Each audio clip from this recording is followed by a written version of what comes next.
that are quite noisy when I'm recording is mouse clicks. And Okay. also, if you have a squeaky chair, you just have to sit really still.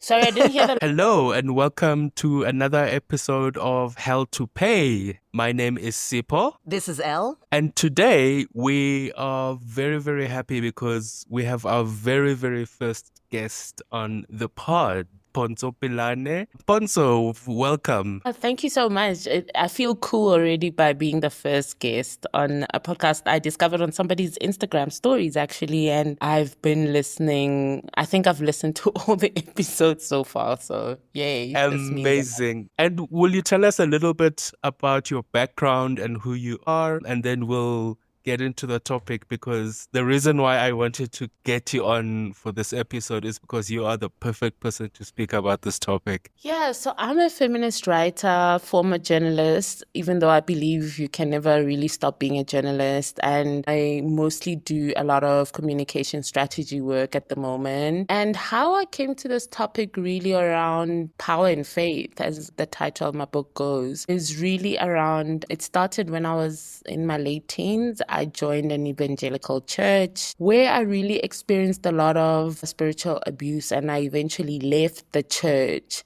But at the same time, I didn't really think through, I just left. And then as I was a journalist, I was mostly a health journalist focusing on sexual reproductive health and rights and other health topics related to gender. And then I started discovering all these anti-gender movements against sex work decriminalization or abortion that were really embedded within policy and politics in South Africa. And I started making a lot of links between like my journey within the evangelical church I went to, where I actually rose to a lot of prominence. When I left, I was actually thinking about becoming a youth pastor. A lot of the things and the mechanics of how these churches work, I was quite familiar with. And I started seeing the links between that and what is happening around the world and in South Africa. And so I wrote this book, Power and Faith, How Evangelical Churches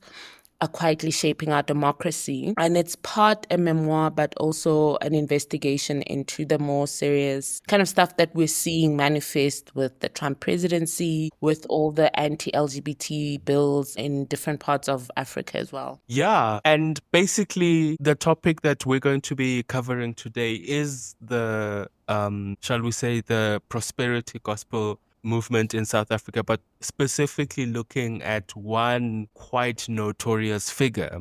Today we're going to be talking about Shepherd Bushiri, who was initially from Malawi but set up a very prosperous, if you forgive the term, organization in South Africa, and is now a wanted criminal. Or at least a wanted figure by the police. So we begin the story in November 2020. This is in the middle of, in South Africa, we call it hard lockdown, because we must have had one of the harshest lockdowns anywhere in the world. Everybody's at home.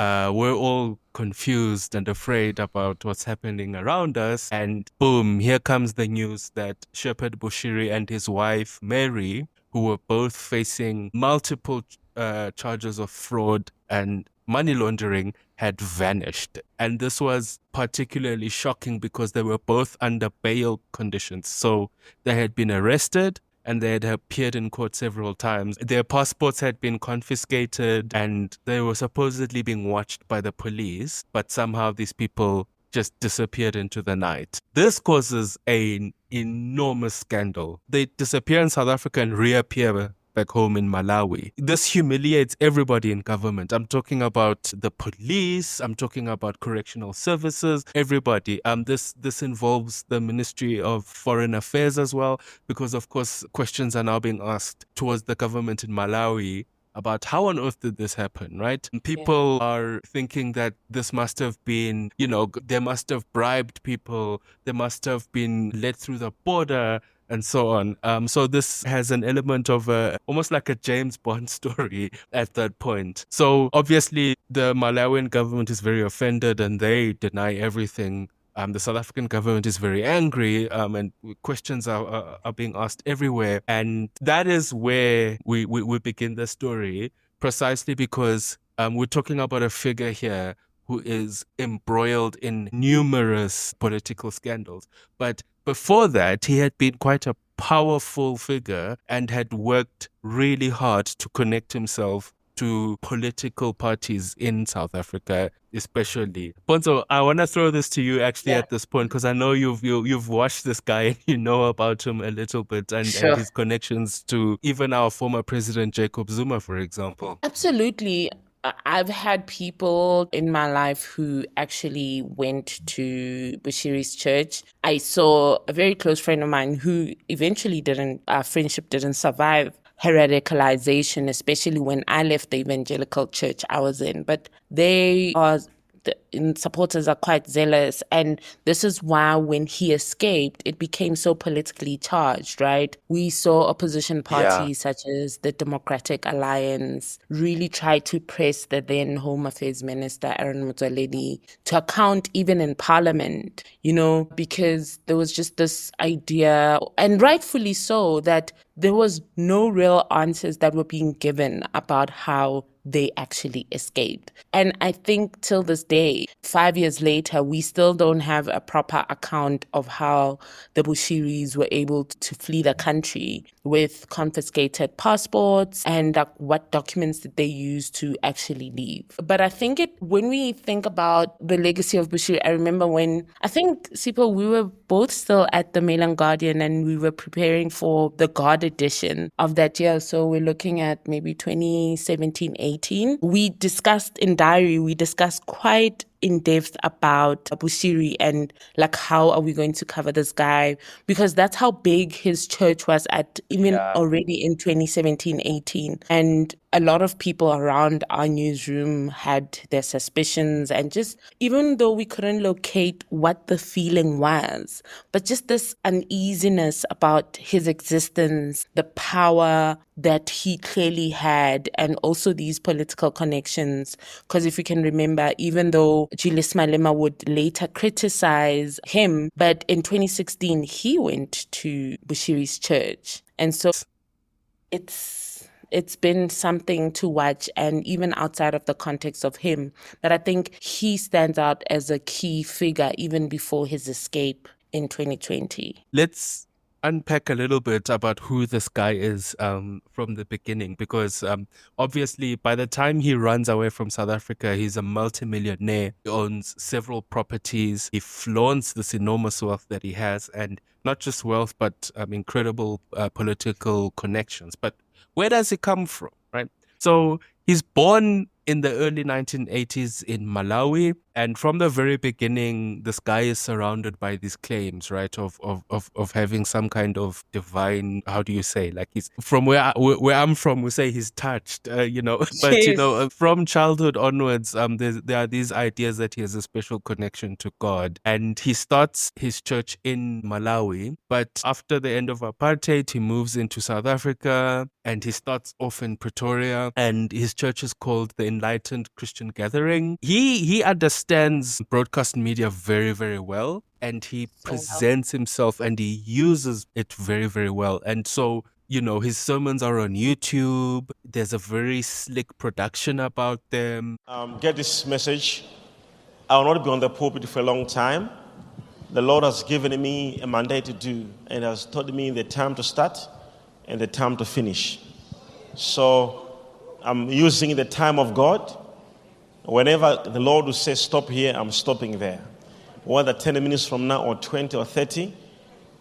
But by the time I'll be stopping, something is going to happen to you.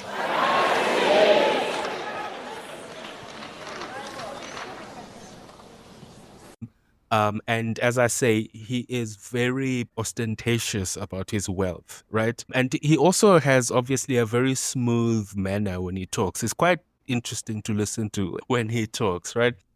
He's quite an orator, you know. He's got the charisma, he's got the look, the body Yeah. language, and you, even though I don't believe him, but I can see why in research for my book and just being curious about him, I've found myself like watching sermon after sermon because of just how charismatic he is. Of his So I actually went to one of his services in Pretoria in late 2019. So I think a few months before he was first arrested. And yeah, he was so charismatic, like the suits, he had so much like style. And I've actually read his book on Forex trading and another book that he wrote on numerology. I mean, he's, written inverted commas about 30 books or something. But yeah, it was really the whole show that he put on was pretty amazing. I was about to say that he, in another life, he would be a very good crypto guy, but he's just what crypto guys were before that was a thing, which is Forex guys.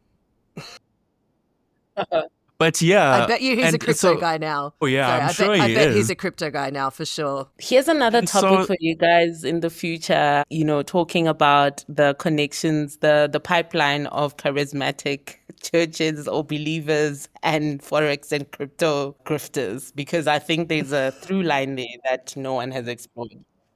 Yeah, for sure. But with the slick presentation and the, that top layering of Christianity, you have the scam part of the presentation, right? He calls himself Major One. And he always performs these miraculous stunts that they're quite showmanship kind of things to do. So, for example, he'll say that he walks on air, he will bring someone up from the audience and just say, I know your phone number, and just say it out loud, right? And then everybody in church like jumps up and starts screaming because he apparently could just tell this guy's phone number by looking at them. And more sinister is that he would bring people up, and you lay hands and then claim, I've cured you. It went viral once when he claimed to have cured someone's HIV/AIDS, and then this person obviously goes off their medication because, the pastor cured them. And so he's always been quite overt about the showman, stuntman part of his presentation because I think that people who are not really familiar with these kinds of churches might not quite understand what we're talking about and think that we're just talking about your regular sort of mega church kind of a vibe. We're talking about something that is, it's much grander than that. It's much more grandiose. And you're talking about people who claim to be able to, as I say, like lay hands and cure people of deadly diseases. So yeah, he has a $1 million house. He has a massive fleet of luxury homes, and over time the reporting starts to reveal where this money comes from. And aside from the obvious straightforward tithing a source of cash, he has all these questionable financial schemes. He has something called Shepherd Bushiri Investments. And for the people who follow the sort of Andrew Tate part of the world, I don't know if you guys have ever heard of Hustle Academy, where basically you pay an incredible amount of money to this guy who basically trains you to be a misogynist. He gets this idea out of the church, Andrew Tate, and Bushiri has something that's very similar, which is called Rise Academy, where it's part Forex training, part a multi-level marketing training, but obviously the money comes from you paying these extortionate entrance fees. And that's what actually lands him in hot water. That is what gets him arrested in 2020. And that's when he appears in court and then runs out of the country. Didn't he have an energy drink as well? Was he the energy drink? I thought that was a different pastor. Good Lord. No, I'm just looking back. Water. Yeah, and he's big on oils and all that kind of stuff. Yes. But I'm just looking back on my notes from 2019 and because I went to the Sunday of Instant Miracles Part 4 and it was sponsored by Rayon, which is a subsidiary of Shepherd Bushiri Investments. Incredible. Wow. Right, but so he runs away from the country in 2020 and the court case continues here, the investigations continue here. And as is often the case, because there is an investigation around his money, suddenly the other stuff comes out. And in 2021, people from his church actually start to allege rape. They allege a coercion, allege sexual abuse. Some of these people say that, he uses his security team to hold them against their will, and he psychologically manipulates them into sleeping with him. For example, by claiming that they have some sort of a dark spirit and they have to sleep with him in order to get rid of it, right? The important thing is that you have to understand that he doesn't just grab somebody from the street, and take them. These are people who are sucked in first and foremost with the spiritual message or with the whole prosperity gospel presentation. And then very slowly over time, he manipulates them and uses his power. And then at the very end, it's coercion. As I say, suddenly his security team is involved in these incidents. And I don't know if you guys have been following this. The day that we're recording this podcast, another preacher, very similar vibe, called Timothy Omotoso, is actually getting deported, or we think he's getting deported. At this very second, it's not clear what exactly are the terms of him leaving the country.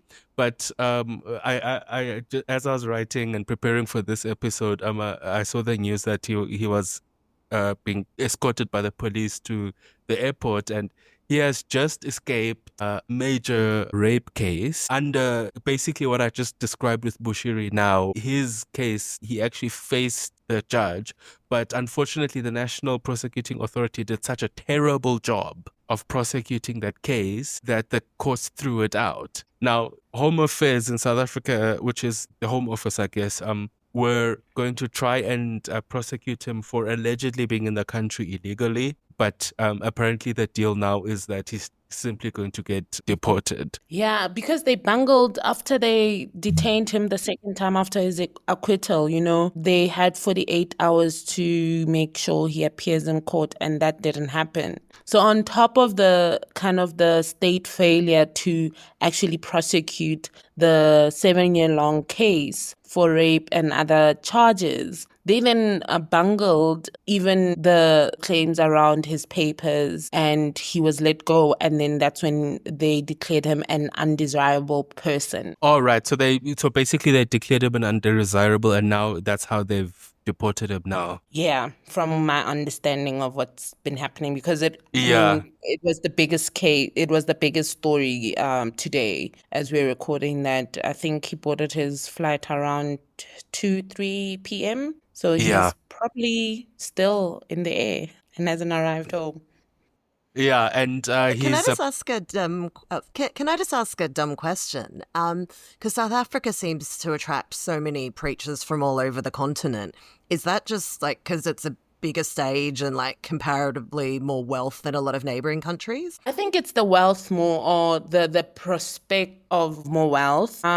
You think back to even TB Joshua, who was so big in Nigeria, but he then decided to come here. So I think it's really about if you were like any other business, if you're in your home country on the continent, seeing South Africa's thriving economy, or once thriving economy, depending on which side of the debate you're on, you see it as an opportunity to expand and make money, but also have a bigger following. Yeah, I would say that the following is also an important part of it. Obviously, you come to South Africa and there's just a bigger pool of people with, spare income that they can give to you, basically. And also, last I checked, something like 85% of South Africans are Christian, or at least say so to a census. But of that 85%, a huge number of them will belong to some form of evangelical church, some form of prosperity gospel church. And those have done really well in South Africa. So as you say, TB Joshua, Omotoso, Bushiri. This kind of movement has found ripe ground in this country. In fact, this is a bit of a sidetrack because you mentioned TB Joshua, but something like well over a dozen South Africans died. Was it 2015? Because they went to Nigeria to his church there because he also had to run back home at some stage. And a bunch of South Africans would go there for services, and he had built this structure and it was not built well at all, and it collapsed and killed over 100 people, and quite a few of them were South Africans. And it's been an incredibly touchy subject because the South African government has wanted a more aggressive investigation, obviously under pressure from back home. But at the same time, not only is the Nigerian government not keen to have this scandal kind of blow up into something bigger, but also there's been that element of people not wanting to accuse their pastor of something bad, which goes to, and it speaks to the coercion that we were speaking about earlier. One of the things that still kind of shocked me, and I don't know why I'm still shocked by these things, because I also grew up in the evangelical church, but the Omotoso case, which happened in a part of South Africa called Eastern Cape, outside the courtroom, every single time he had an appearance, there was a throng of people outside. Yeah. So dozens upon dozens of people from his church dancing and singing, praying very loudly. I remember when this thing started, the court case, the people would pray and sort of cast spells and pray curses onto the police and onto the prosecutors and the judge, and saying that all kinds of terrible things would happen to them. And then when he was acquitted not acquitted, but the rape case was dropped, you should have seen the celebration and the jeering outside of the court. And then now that he's run away, people singing songs and praising God and basically making out that it was God who basically arranged for the apostate to escape justice. And so it's, you don't want to create the impression on the one hand that these people are, I don't want to create the impression that these pastors run out and kidnap people and that's how they get their victims. The coercion, but it is coercive, right? And it does lead down a very, very dark path, and it does end up in places where we're now talking about alleged rape. We're talking about, something that doesn't often get mentioned in these cases, but which I think is very important to speak about, is a spiritual abuse in of itself, right?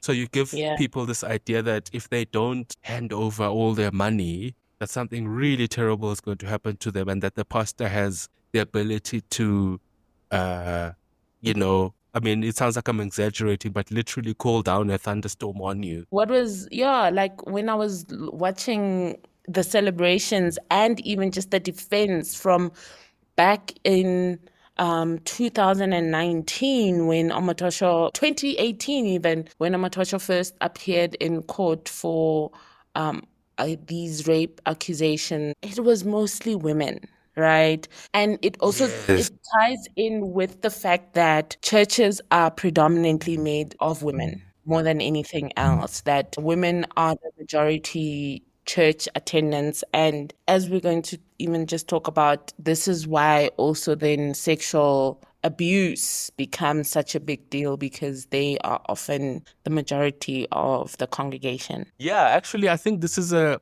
great segue just to speak a little bit about the why is the prosperity gospel or this kind of message so well received in Africa? Because we're talking about people who come from Nigeria, people who come from Malawi, as we've just said. If you just drive around Johannesburg and you see the different churches, just from the surnames of the pastors and the bishops and so on, that, because they'll put out a big billboard to announce the church. And just from the surnames, you can see that they come from all over Africa. And so even though they end up here because there's quite a lot more money in South Africa than the rest of Africa, this is a continent-wide phenomenon, at least sub-Saharan Africa. And I think it's worth talking a little bit about why this kind of gospel finds such fertile ground here. You're talking about people who prey on very, very poor people, in many cases the poorest of the poorest in the entire world, and make themselves very overtly rich. as a consequence thereof. I know you've written quite a lot about the Pentecostal movement and so on. Yeah, so the prosperity gospel is just such a key part of it. People that study this field say that the main driver to Pentecostal churches are health and wealth. And so, yeah, there's little surprise that it's particularly, in the developing world, in poorer communities all over the world. Yeah, people go to these churches for the material stuff that it can offer them in the here and now, as well as the promises of the ever after. Yeah, and just to add on to what I was saying, it's also really around this idea of emphasizing positive confessions and these divine physical healings, and that material success will come from this divinity. It's with your commitment to God or to the man of God in many cases, you will get these blessings from God because, when we look at it, I remember one pastor calling it God ordained celebration of abundance, and the spiritualization of materiality as well, which really is because of capitalism more than anything else. Yeah, and indeed. And something else which is quite interesting to think about is how these are sources of social power. Because, for example, in a country like South Africa, which, apartheid has been called colonialism of a special kind. But if you think about the colonial structure all across sub-Saharan Africa, I don't think that there are many countries that can claim to have escaped it per se. You still have vast inequality. You still have most people are either uneducated or very poorly educated. The economic opportunities within their countries or within society are very limited. And so the ability to build power for yourself and money, because really money is just an expression of power, are very limited, right? And at the same time, African societies are still very patriarchal. They're still very hierarchical. And I think that's what the appeal is in many ways. And something that I find very interesting. So, for example, someone like Bushiri, who targets a very working class or a very poor segment of society, will nevertheless make sure that he presents himself as quite middle class, and he presents himself, and even the accent that he uses when he talks is very, he has adopted an accent that is aspirational for the people that he's speaking to. And he made sure in South Africa that he lived in what would have been a formerly white suburb during racial segregation. And so these places both display that the sort of like successes of this capitalist hierarchy, but then also reinforce these conservative values. And it's ironic that these prosperity gospels are actually like these displays of inequality, but then telling you to worship them and telling you that these are the signs of God's abundance. And when you also just look at it, targeting particularly, I think they also these two layers of just how prosperity gospel preachers work, right? And one of the biggest kind of critiques of them, and which is the first thing I believe really put Bushiri on the spotlight and to be scrutinized, was the fact that they are taking advantage of vulnerable people by promoting this opulence that is, again, often funded through these financial misconducts and corruption. And they justify this lavish life, saying that it's the fruits of their faith, and it remains really so powerful in South Africa. But we also see, just linking it to the middle class as well, that even though a lot of poor and marginalized people seek out these churches or become congregants of these churches because this is their desperate way out of difficult circumstances, we see as well as the South African middle class really go into these churches as well to improve their standards of living by trying to increase their wealth in many ways. And it's so layered because it's all about improving your wealth, your health, and your success. But there's this, bottom, for lack of a better term, bottom tier of people who are really just trying to survive. And then you have these other people who are trying to be millionaires and be really, really rich. And that's why we also see this racialization of prosperity gospel preachers or Pentecostal preachers in South Africa, where a lot of the times poor Black people, because poverty is so racialized here, will go to the Bushiris, will go to the Omatoshos, will go to the Al Flukau, remember the one who resurrected, quote unquote, resurrected someone from the Right. dead. Yeah, Yes. I interviewed him in the Ritz-Carlton in Paris a few years ago.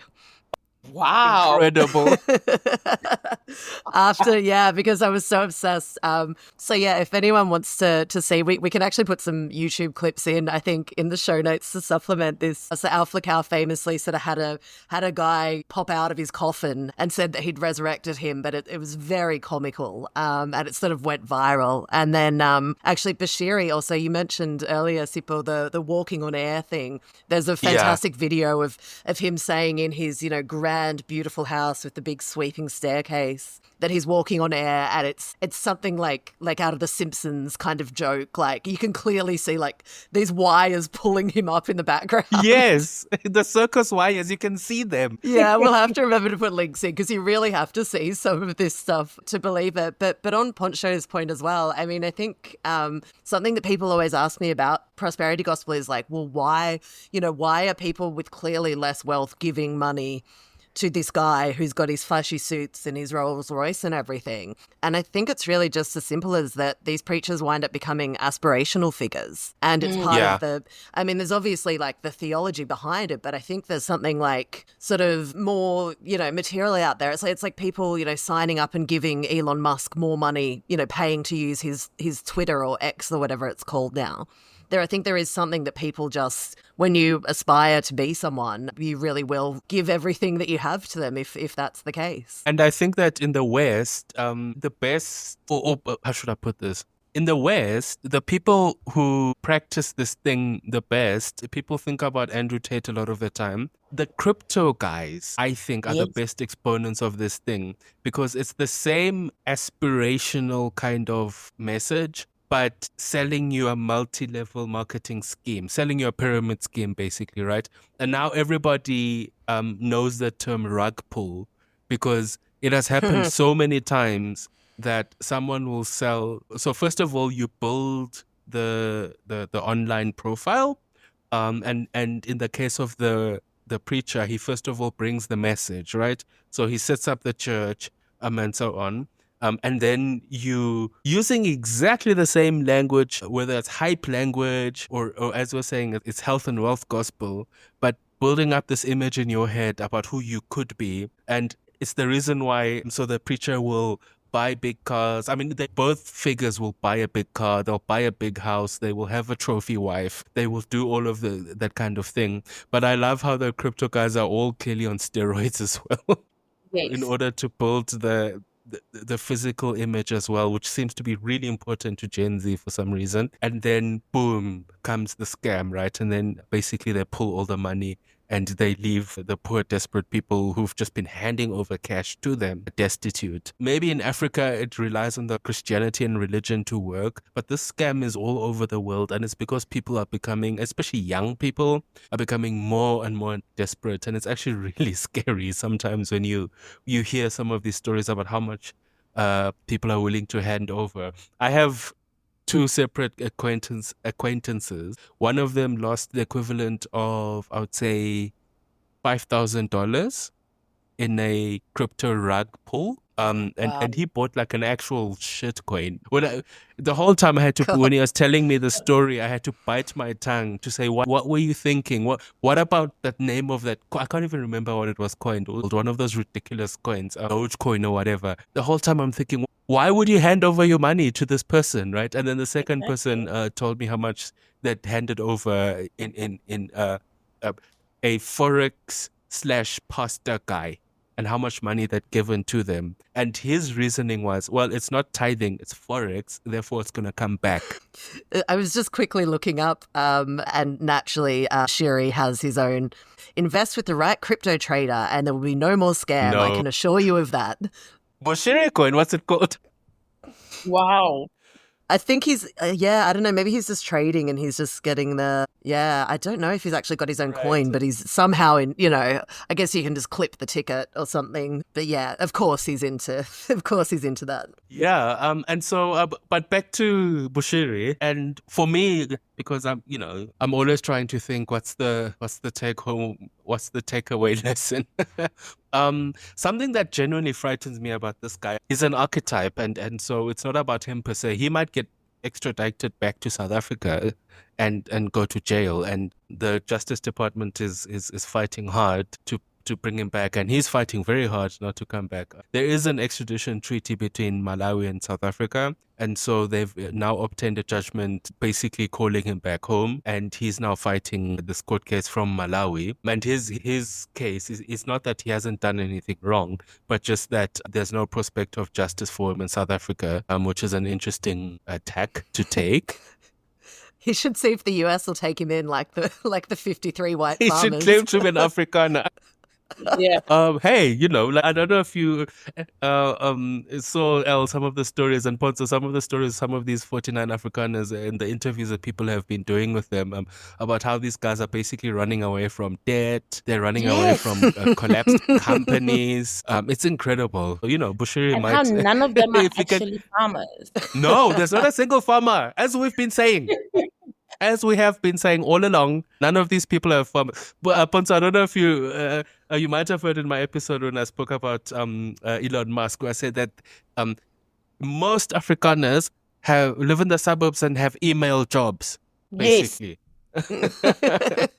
Even that guy who was busted by News 24 for Twitter bus or whatever he calls himself, Oh, the was one who's busted followed a by couple Elon of Musk. weeks ago. Yes. I mean, he's not a farmer. All the farms that have been owned, that he's claimed to own, were all in his father's name. And now he lives in Gordons Bay in the Western Cape and runs a guest house, essentially. Yeah. So literally in the suburbs by the beach. yes, he's been Just an myth-making Airbnb guy. farm persecution. Actually, I think, Sipho, we might need to do a whole episode on I think so. the persecuted farmers at some point because, it's obviously huge news in the US. Yeah, I was so mad that we did the Elon Musk episode, and I thought that we were a bit late because we hadn't timed it to the beginning of the Trump presidency. Turns out we were way too early. But yes, we will definitely revisit this topic because it is absolutely wild. And, there might be a second Charter Pilane, and who knows who gets put onto it, because I don't know if you guys have ever watched Scarface. But the beginning of the movie starts with the Cuban refugees, and it's basically Fidel Castro emptying out his prisons. So who knows who they'll send. But yeah, any case, back to our fugitive pastor. And so as I say, the South African government is actively trying to get him back. And just now, during the Easter weekend, General Secretary of South Africa's main opposition party, Shivambu, goes and visits his church for the big Easter Sunday service. And he walks in there like a celebrity. As I say, these guys, the production values are actually sick as hell. Like, you could learn a thing or two by watching how they do things. And he has something to say. We mentioned earlier that Julius Malema was someone who was really tied up in this church. They did a really good job of infiltrating the EFF. And Floyd Shivambu used to be deputy to Julius Malema in the EFF until he now joined the MK party, which is the former President Jacob Zuma's party that he founded just before the elections last year. And now Shivambu has joined him as basically his main his general secretary, as I say. And this caused a huge ruckus in of itself, because how on earth is a South African politician he's not a member of parliament, but he is basically the second most powerful person in the MK party, which is the official opposition, because so many other parties joined the coalition government that they are now in government. But what is he doing, like going to this fugitives church service? And I don't think he's explained himself at all about what on earth he thought he was doing. The MK party distanced themselves from his visit and say it wasn't under the banner of the MK party. But I think it speaks to the long history of South African political parties having courted the church in one way, whether to seek endorsements from these prominent pastors and large congregations, but also as, I think, a form of religious legitimacy that then creates this systemic reluctance within political parties to confront and hold accountable these prosperity leaders who are often grifters and sexual abusers in many cases, or just abusers.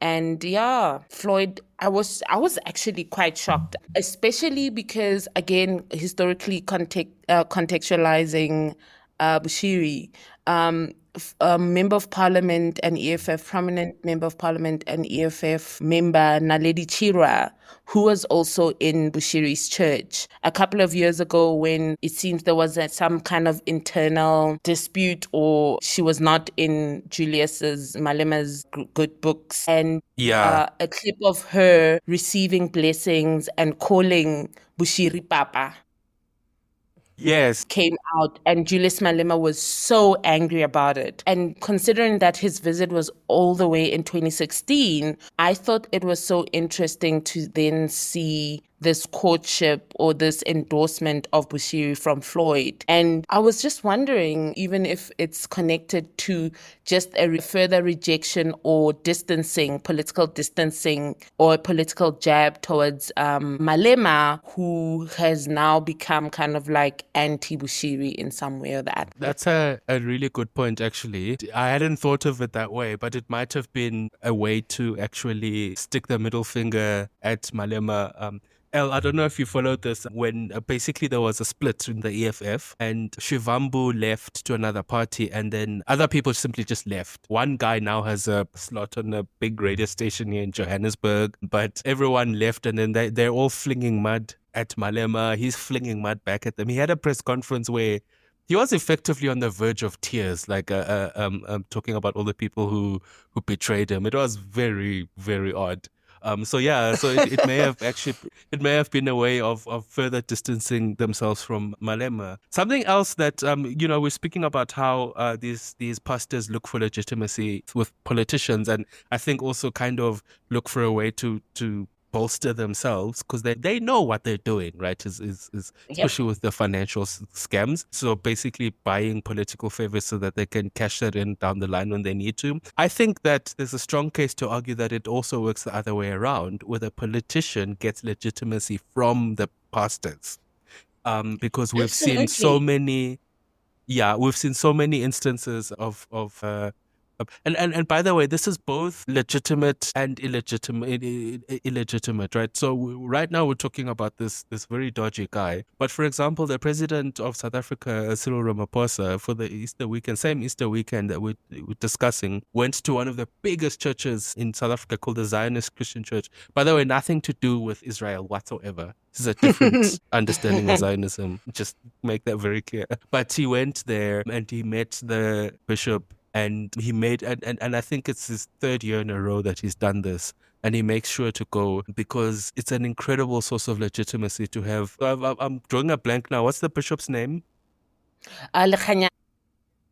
Yes. And I mean, he's quite literally treated as a living saint by his church. And I think it's South Africa's biggest church by a long margin. They might have 1 million members plus. So the legitimacy flows in both directions. So if you think about it, it's almost like two drunks leaning on each other walking down the street. Both sides need each other, and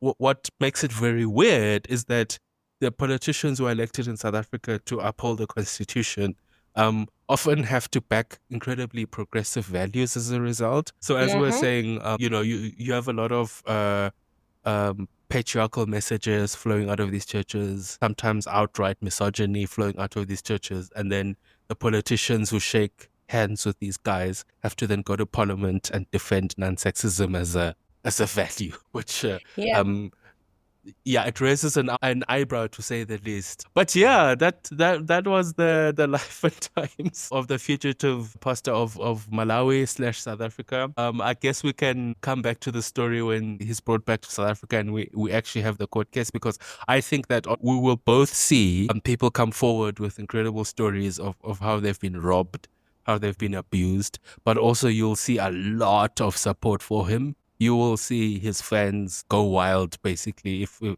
Omotoso case was anything to go by. And Omotoso is not on the level of Bushiri. They're both quite powerful, but Bushiri was on another level, honestly. So yeah, there will be occasion to revisit the story in the future, I'm very sure.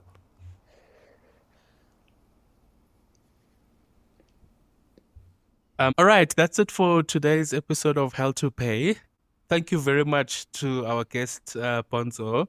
If you found this conversation infuriating, if you want to yell at us about it, maybe you're a member of Bushiri's church and you didn't find this funny at all, please leave us a review. You can share and subscribe, obviously, to every podcast platform out there. I actually checked this week and I saw that if you search for Hell to Pay on your favorite pod episode, it now pops up. So it should be easy to find. Thank you very much, Pontsho. And where can people buy your book? And just give us the title once more. Yeah, the title of the book is Power and Faith, How Evangelical Churches Are Quietly Shaping Our Democracy. Very much focused on South Africa, but I think with all that's happening in the US, people might find it interesting as well. And you can get it at all major bookstores in South Africa, and for international listeners, it's available on Amazon as well as Kindle.